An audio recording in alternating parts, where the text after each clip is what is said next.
नमस्कार, आपका व्रत कथा चैनल पर स्वागत है। आज मैं आपके लिए सर्वपितृ अमावस्या की कथा लेकर आया हूं। हमारे हिंदू समाज में श्राद्ध का बड़ा महत्व है। लोगों द्वारा श्राद्ध करने के पीछे यह औचित्य होता है कि वह अपने पूर्वजों को याद कर रहे हैं, अर्थात श्राद्ध पूर्वजों को सभी के हृदय में याद रखने का एक माध्यम है जो उनके द्वारा किए गए कार्य याद दिलाते हैं और उनकी आत्मा की शांति तथा उनकी मोक्ष प्राप्ति के लिए भी श्राद्ध किया जाता है। इसी कारण पितरों का श्राद्ध करना महत्वपूर्ण हो जाता है।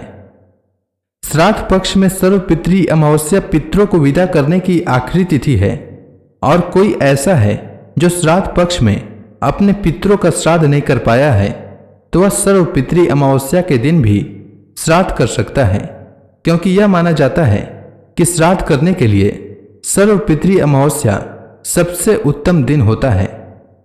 इस बार सर्वपितृ अमावस्या 2022 में 25 सितंबर को है।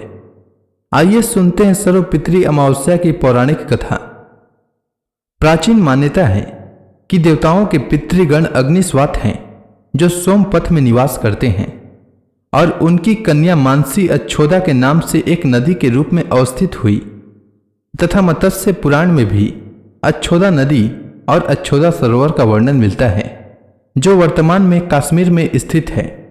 एक बार अच्छोद 1000 वर्ष तक तपस्या की और जिससे प्रसन्न होकर देवताओं के पितृगण अग्निस्वात और बहिष्पद अपने अन्य पितृगण अमावस्यु के साथ अच्छोदा को वरदान देने के लिए आश्विन अमावस्या के दिन उपस्थित हुए और उन्होंने अच्छोदा से कहा, हे पुत्री, हम सभी तुम्हारी तपस्या से बहुत प्रसन्न हुए हैं, इसलिए जो चाहो वर मांग लो।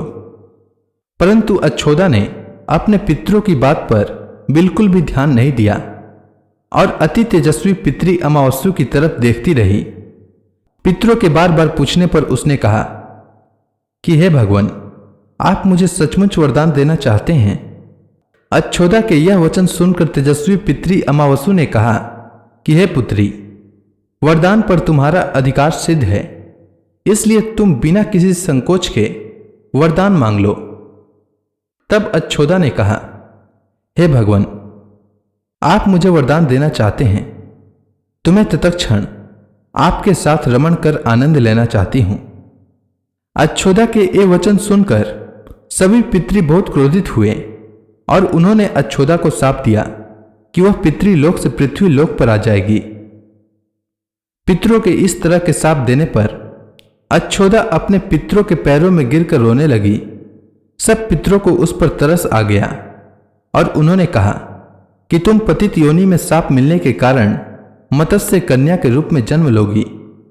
तथा पितरों ने उससे आगे कहा कि तुम्हें महर्षि पराशर भगवान ब्रह्मा जी के वंशपति के रूप में प्राप्त होंगे तथा तुम्हारे गर्भ से भगवान व्यास जी का जन्म होगा और इसके बाद अन्य दिव्य वंशों में जन्म लेती हुई तुम अंत में श्राप मुक्त होकर वापस इंद्रलोक में आ जाओगी।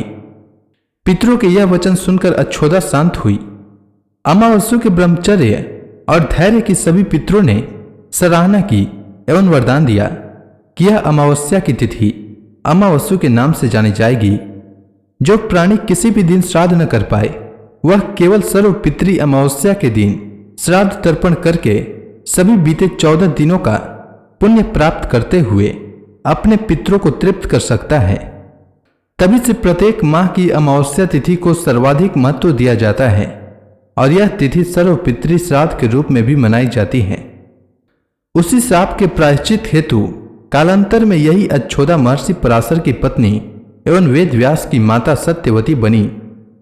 तत्पश्चात समुद्र के अंशभूत शांतनु की पत्नी हुई और 2 पुत्र चित्रांगद तथा विचित्र वीर्य को जन्म दिया। उम्मीद है आपको सर्वपितृ अमावस्या की कथा अच्छी लगी होगी। अगर आपको यह वीडियो अच्छी लगी हो तो इस वीडियो को लाइक करें, साथ ही इस वीडियो को अपने दोस्तों में शेयर करें और मेरे चैनल को सब्सक्राइब करें। धन्यवाद।